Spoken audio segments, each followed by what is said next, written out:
محرم کے مہینے میں چوڑیاں پہننے والی اور سرخی لگانے والی عورتیں یہ بیان ضرور سن لیں۔ اگر یہ بیان مکمل نہ سنا تو یاد رکھنا ہمیشہ کے لیے پچھتاوا تمہارا مقدر بن جائے گا۔ جو عورتیں محرم کے مہینے میں چوڑیاں پہنتی ہیں یا سرخی لگاتی ہیں وہ شاید یہ نہیں جانتی کہ ان کی زندگی میں کتنی بڑی تباہی آنے والی ہے۔ وہ نہیں جانتی کہ بعض اوقات انسان ایک چھوٹی سی بات کو معمولی سمجھ کر نظر انداز کر دیتا ہے مگر بعد میں اس بات پر افسوس کرتا رہ جاتا ہے۔ میری پیاری بہنوں، اگر آپ نے آج کا بیان مکمل نہ سنا تو ایک وقت آئے گا کہ تم پچھتاتی رہو گی کہ کاش میں نے اس بات کو غور سے سن لیا ہوتا، کاش میں نے جلدی میں فیصلہ نہ کیا ہوتا، اور کاش میں نے حقیقت کو جاننے کی کوشش کی ہوتی۔ میری پیاری بہنوں، محرم کا مہینہ صرف ایک مہینہ نہیں بلکہ یہ ہمیں سوچنے، اپنے اعمال کا جائزہ لینے اور اپنی زندگی کو بہتر بنانے کا پیغام دیتا ہے۔ بہت سی عورتیں رسم و رواج کے پیچھے چلتی ہیں، بھاگتی ہیں، دوڑتی ہیں مگر انہیں یہ معلوم نہیں ہوتا کہ حقیقت کیا ہے اور کن باتوں کی اصل اہمیت ہے۔ آج کے بیان میں ہم ایک ایسی بات جانیں گے جس پر برسوں سے گفتگو ہوتی آ رہی ہے، ایک ایسی حقیقت جس نے بہت سے لوگوں کو حیران کر دیا، اور ایک ایسا واقعہ جسے سن کر شاید آپ کی سوچ بدل جائے۔ اس لیے میری پیاری بہنوں، آج کا بیان شروع سے لے کر آخر تک ضرور سننا، کیونکہ ہو سکتا ہے اس میں آپ کے لیے ایسی نصیحت موجود ہو جو آپ کی زندگی کا رخ بدل دے، آپ کے دل کے کئی سوالوں کے جواب دے دے اور آپ کو ایک نئی سوچ عطا کر دے۔ یہ سب کچھ بتانے سے پہلے میں تمہیں ایک عبرتناک واقعہ سنانا ضروری سمجھتی ہوں۔ میری پیاری بہنوں، کچھ واقعات ایسے ہوتے ہیں جو انسان کو ہلا کر رکھ دیتے ہیں۔ آج میں تمہیں ایک ایسا ہی واقعہ سنانے جا رہی ہوں جسے سن کر شاید تمہاری آنکھیں بھی نم ہو جائیں اور تم اپنے اعمال کے بارے میں سوچنے پر مجبور ہو جاؤ۔ کہتے ہیں کہ حضرت امام جعفر صادق کے زمانے میں ایک عورت دوڑتی ہوئی، روتی ہوئی، آنکھوں سے آنسو بہاتی ہوئی، بھاگتی ہوئی حضرت امام جعفر صادق کی خدمت میں حاضر ہوئی۔ اس کی حالت ایسی تھی جیسے اس نے کوئی بہت بڑا صدمہ دیکھ لیا ہو اور اس کے چہرے سے خوف اور بے بسی صاف ظاہر ہو رہی تھی۔ حضرت امام جعفر صادق اس وقت لوگوں میں نصیحتیں کرنے میں مصروف تھے۔ لوگ دور دور سے آتے تھے، آپ کی باتیں سنتے تھے اور اپنے دلوں کو ایمان کی روشنی سے منور کرتے تھے۔ حضرت نے جب عورت کے چہرے پر رونے کے خوفناک آثار دیکھے تو آپ نے پوچھ ہی لیا کہ آخر تمہیں کس چیز نے اس قدر رلا دیا ہے۔ اس عورت نے کہا، حضرت آج میں نے ایک عبرتناک منظر دیکھا ہے، ایسا منظر جس نے میرے دل کو کانپا دیا ہے اور میری راتوں کی نیند چھین لی ہے۔ ہمارے محلے میں ایک بہت ہی خوبصورت اور بہت ہی نیک اور پارسا عورت رہتی تھی۔ وہ اپنے اخلاق، اپنی عبادت اور نیک نامی کی وجہ سے پورے علاقے میں مشہور تھی۔ 5 وقت کی نمازی تھی، 5 وقت کی نمازی تھی۔ لوگ اسے اللہ کی ولیہ سمجھتے تھے۔ عورتیں دور دور سے اس سے اپنے نصیب کی دعائیں کروانے آتی تھیں۔ کوئی کہتی میں بے اولاد ہوں، میرے لیے اولاد کی دعا کرو، اور پھر اللہ تعالیٰ اسے نیک اولاد بھی عطا کر دیتا اس عورت کی دعا قبول کر کے۔ کوئی کہتی میں غریب ہوں، میرے لیے دعا کرو، اور اللہ تعالیٰ پھر اس کی غربت کو دور کر دیتا تھا۔ مطلب یہ ہوا کہ ہمارے محلے میں رہنے والی اس عورت کی ہر ایک دعا قبول ہوتی تھی۔ لوگ اس کی نیکیوں کی مثالیں دیا کرتے تھے اور اس کے تقویٰ کی قسمیں کھایا کرتے تھے۔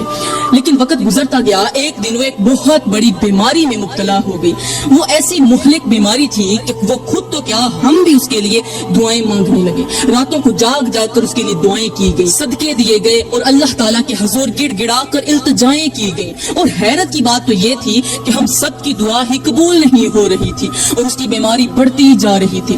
دن بدن وہ تڑپتی جا رہی تھی، لیکن اس مہلک بیماری نے اس کا پیچھا نہ چھوڑا اور آخر کار وہ نیک عورت فوت ہو گئی۔ اس کے فوت ہو جانے کے بعد ارد گرد کی تمام عورتیں اس کے گھر کے اندر جمع ہو گئی۔ مطلب جہاں تک یہ خبر پھیل گئی وہاں سے عورتوں کا ایک ہجوم اکٹھا ہوتا گیا۔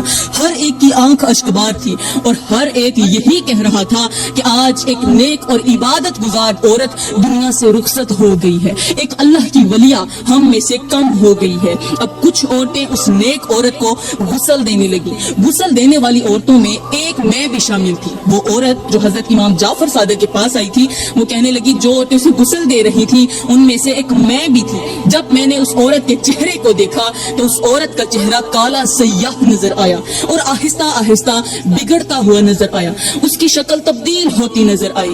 آج مجھے اس کا پیٹ بھی پھولتا ہوا نظر آیا۔ یہ منظر دیکھ کر ہمارے تو رونگٹے کھڑے ہو گئے۔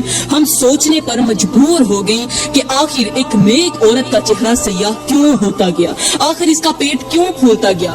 کیونکہ ہم تو بس یہی جانتے ہیں کہ اللہ تعالیٰ جس پر راضی ہوتا ہے اس کے بارے میں لوگ اچھا گمان رکھتے ہیں اور اس کی نیکیوں کا ذکر کرتے ہیں، لیکن یہ منظر ہماری سمجھ سے باہر تھا اور ہر عورت کے دل میں ایک ہی سوال پیدا ہو رہا تھا کہ آخر اس کے ساتھ ایسا کیوں ہوا۔ اور دوسری بات، جب اس عورت کی تدفین کی گئی تو تدفین کے وقت بھی لوگوں نے اس کی قبر کے اندر بہت ساری گرمی محسوس کی، ایسا لگ رہا تھا جیسے قبر کے اندر کوئی آگ جل رہی ہو۔ آخر ایسا کیوں ہوا؟ وہ تو نیک عورت تھی، لوگوں کے حق میں دعائیں بھی کرتی تھی، لیکن ایسا کیوں ہوا؟ چاہیے تو یہ تھا کہ لوگ اس کے لیے خیر اور بھلائی کی امید رکھتے۔ خیر، اس عورت کی رودات سننے کے بعد حضرت امام جعفر صادق نے فرمایا، اے عورت، اگر اس کا شوہر زندہ ہے تو کل اس کے شوہر کو ساتھ لے کر میرے پاس آنا، پھر میں تمہیں سب کچھ بتاؤں گا۔ حضرت کی یہ بات سن کر وہاں موجود لوگ اور بھی حیران ہو گئے، کیونکہ ایسا محسوس ہو رہا تھا کہ اس واقعے کے پیچھے کوئی ایسا راز چھپا ہوا ہے جسے ابھی تک کوئی نہیں جانتا۔ عورت نے کہا، ٹھیک ہے۔ یہ عورت واپس اپنے گھر روانہ ہو گئی۔ اب دوسرے دن اس عورت نے جا کر اس نیک مرنے والی عورت کے شوہر کو کہا کہ تمہیں حضرت امام جعفر صادق بلا رہے ہیں۔ یہ سنتے ہی وہ شخص جلدی سے اٹھا، کہا، اگر یہ میرے مرشد کا حکم ہے تو پھر جلدی چلیے، حضرت کے پاس چلتے ہیں۔ وہ شخص اس عورت کے ساتھ چلتا ہوا حضرت امام جعفر صادق کی خدمت میں حاضر ہوا۔ سلام دعا کے بعد حضرت امام جعفر صادق نے پوچھ ہی لیا کہ اے شخص، میں نے سنا ہے تمہاری بیوی کا انتقال ہوا ہے اور اس کے ساتھ ایک عبرتناک واقعہ پیش آیا ہے۔ اب میں تم سے کچھ خاص باتیں پوچھنا چاہتا ہوں اور مجھے سچ سچ بتانا تاکہ میں لوگوں کو عبرت دے سکوں۔ اس شخص نے کہا، حضرت، میں آپ کو اللہ اور اس کے رسول کا واسطہ دے کر کہتا ہوں کہ میں آپ کو جو بھی بولوں گا سچ بولوں گا اور اپنی آنکھوں سے دیکھا ہوا منظر پیش کروں گا۔ اس شخص نے کہا، حضرت، میری بیوی بہت ہی نیک تھی، متقی تھی، پرہیزگار تھی، لیکن موت کے وقت اس کی شکل بگڑتی نظر آئی اور قبر کے اندر ایسی تپش تھی، یوں لگ رہا تھا جیسے کوئی آگ جل رہی ہو، اور ان دونوں چیزوں کی ایک ہی وجہ تھی۔ مجھے لگتا ہے میری بیوی کا ایک ایسا گناہ تھا جس گناہ نے اس کی تمام عبادات کو ضائع کر دیا، وہ گناہ جو میری بیوی کی تمام نیکیوں کو کھا گیا، کیونکہ کچھ گناہ ایسے ہوتے ہیں کہ انسان انہیں معمولی سمجھتا رہتا ہے لیکن ان کے اثرات بہت بڑے نکلتے ہیں۔ اس شخص نے کہا، حضرت، میں نے اپنی آنکھوں سے دیکھا کہ 10 محرم کا دن تھا، چاروں طرف آنکھیں نم تھی، ہمارے محلے کے لوگ امام حسین کی یاد میں آنکھوں سے آنسو بہا رہے تھے، رو رہے تھے، اور میں خود بھی بہت زیادہ غمزدہ تھا، لیکن اچانک میری نظر میری بیوی پر پڑی۔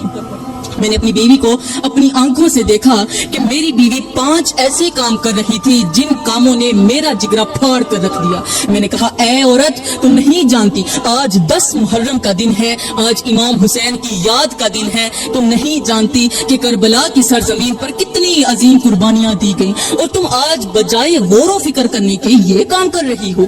آگے سے میری بیوی بولی، جو چلے گئے ہیں وہ تو چلے گئے ہیں، جو زندہ ہیں وہ خود کو اذیت نہ دیں۔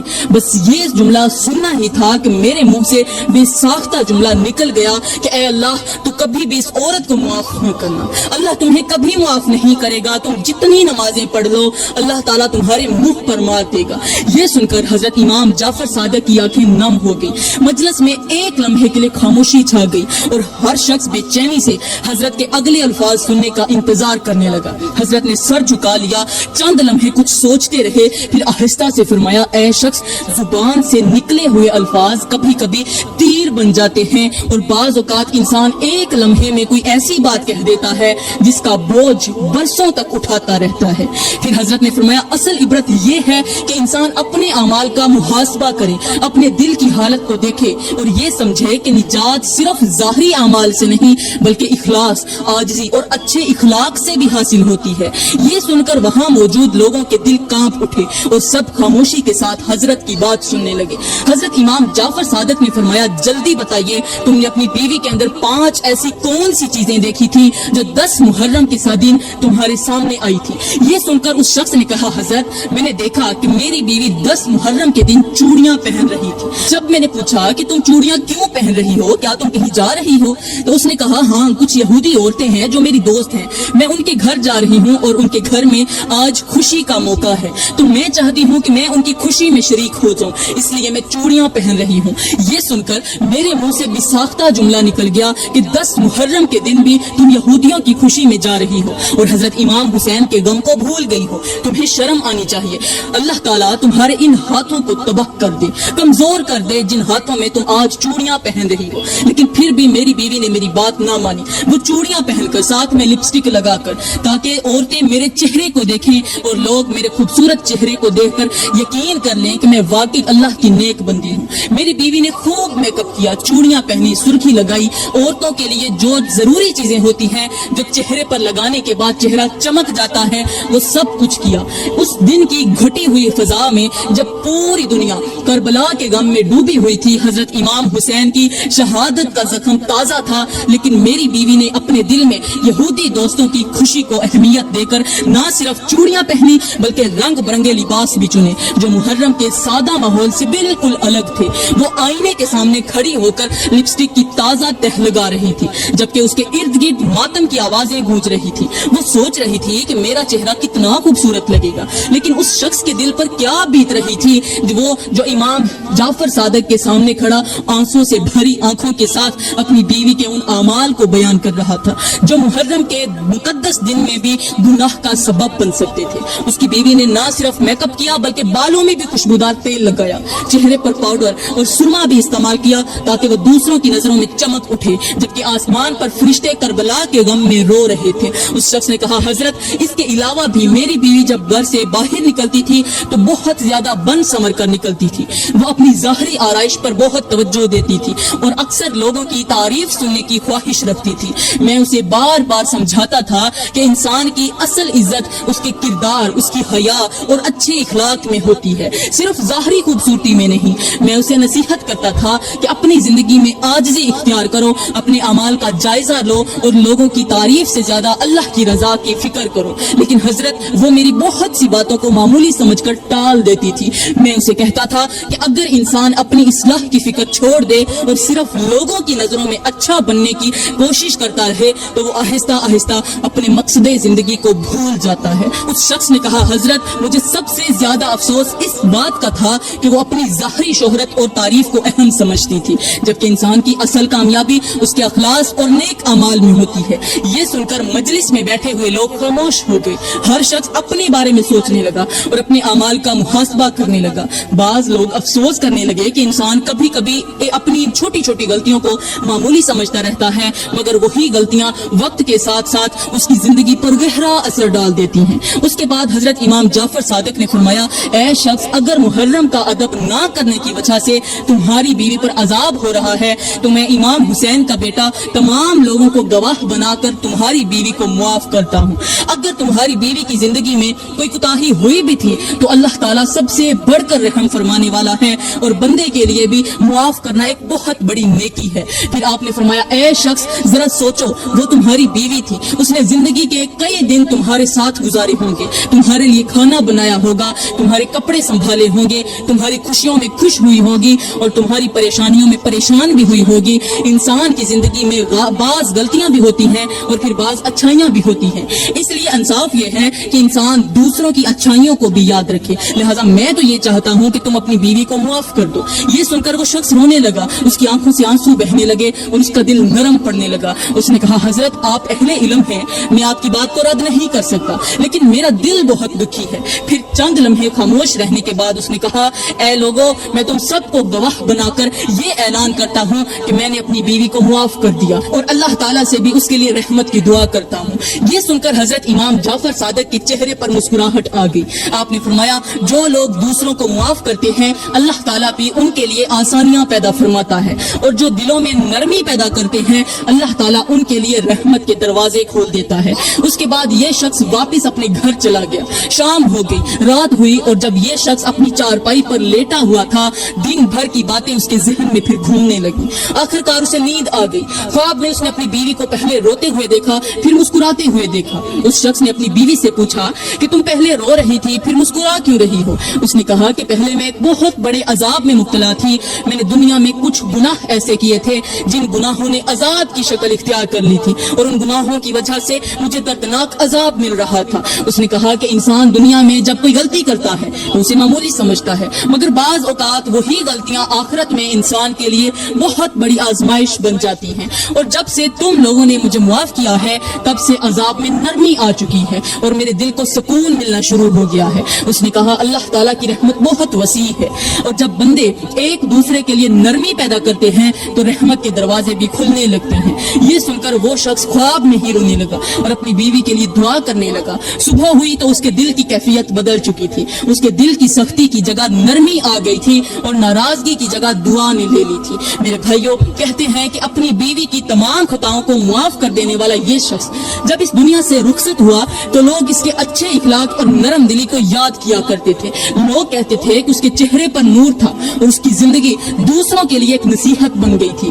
یہ دیکھ کر لوگوں کو یاد آ گیا تھا، سمجھ آ گیا تھا کہ اس نے اپنی بیوی کو معاف کیا تھا، اور معاف کرنے والی کی صفت نے اس کے دل کو ایسا پاک کر دیا تھا کہ وہ لوگوں کی نظروں میں عزت اور محبت کا مقام پا گیا تھا۔ وہاں پر ایک عالم نے بیان کیا کہ لوگوں، جو شخص دوسروں کو معاف کرتا ہے وہ اپنے دل کے بوجھ کو ہلکا کر لیتا ہے، جو دوسروں کی خطاؤں سے درگزر کرتا ہے وہ نفرت کی زنجیروں کو توڑ دیتا ہے، اور جو انتقام کی آگ بجھا دیتا ہے وہ سکون کے راستے پر چل پڑتا ہے۔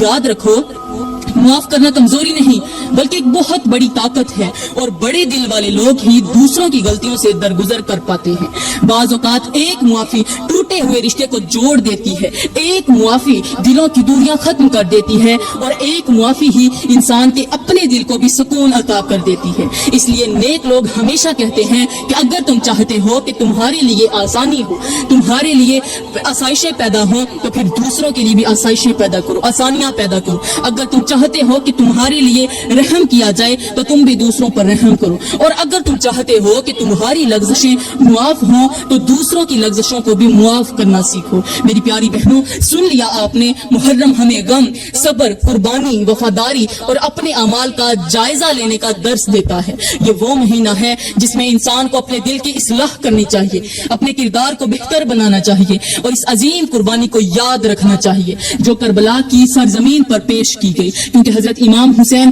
اور ان کے اہل خانہ اور ان کے وفادار ساتھیوں نے حق، سچائی، انصاف اور دین کی سر بلندی کے لیے بے مثال قربانیاں دی۔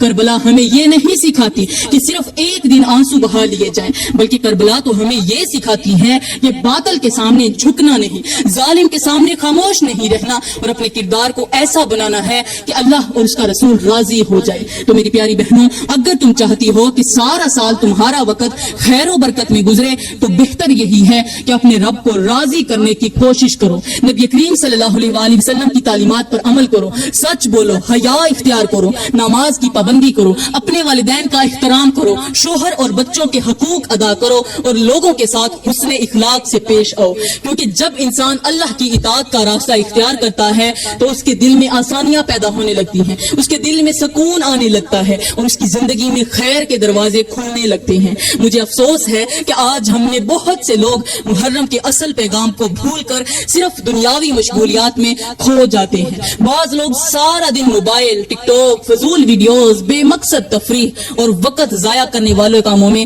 گزار دیتے ہیں، لیکن اپنے اعمال کا محاسبہ نہیں کرتے۔ یاد رکھو، انسان کی اصل کامیابی اس کے کپڑوں، اس کی شہرت یا لوگوں کی تعریف میں نہیں، بلکہ اس کے کردار، اس کی نیت اور اس کے اپنے اعمال میں ہے۔ کربلا کا پیغام صرف یہی ہے کہ انسان اپنے نفس پر قابو پائے، اپنے گناہوں سے توبہ کرے اور اپنی زندگی کو اللہ کی رضا کے مطابق ڈھالنے کی کوشش کرے۔ میری پیاری بہنوں، آج اپنے دل سے پوچھو کہ کیا ہم نے کربلا سے کوئی سبق لیا ہے؟ کیا ہم نے اپنی زبان کو غیبت سے بچایا ہے؟ کیا ہم نے اپنے دل کو حسد سے پاک کیا ہے؟ کیا ہم نے کسی غریب کی مدد کی ہے؟ کیا ہم نے کسی روتے ہوئے انسان کے آنسو پونچھے ہیں؟ اگر نہیں تو ابھی بھی وقت ہے کہ ہم اپنی زندگی کو بہتر بنائیں اور اللہ تعالیٰ سے سچی توبہ کریں، کیونکہ کامیاب وہی ہے جو دوسروں کی غلطیوں سے سبق حاصل کرے اور اپنی اصلاح کرے۔ میں دعا کرتی ہوں کہ اللہ تعالیٰ ہمیں امام حسین اور ان کے اہل خانہ سے محبت کرنے والی توفیق عطا فرمائے۔ اللہ تعالیٰ ہمارے تمام گناہوں کو معاف فرمائے۔